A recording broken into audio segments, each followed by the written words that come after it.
Your smile to your brother it's a charity. তুমি তোমার ভাইয়ের দিকে তাকিয়ে যে মুচকি হাসি দাও, এতেও আল্লাহ তাআলা তোমার আমল নামায় সাদাকা দেওয়ার সওয়াব দিয়ে দেন। আপনারা মুচকি হাসেন তো? কি মুচকি হাসেন? হ্যাঁ, মুচকি হাসবেন। মুচকি হাসতে পয়সা লাগে না, লাগে?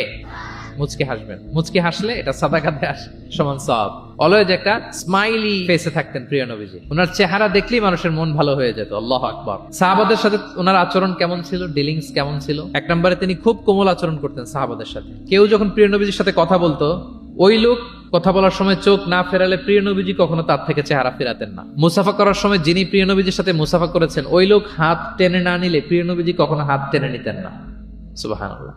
What a humble personality. আমরা জানি যে সাহাবারা হচ্ছে প্রিয় নবীজির হাতে গড়া ছাত্র, হাতে গড়া টিম। নবীজির সুখে দুঃখে সবসময় তারা থাকতো এবং প্রিয় নবীজিকে আগলে রাখতো। প্রিয় নবীজির পেনি তারা কখনো মিস করতে চাইতো না। এমনকি কখনো কখনো কোনো সাহাবার ক্ষুধা লাগলে তারা প্রিয় নবীজির কাছে এসে বসে থাকতো। তারা বলতো যে প্রিয় নবীজির চেহারার দিকে তাকিয়ে থাকলে আমাদের ক্ষুধা মিটে যেত।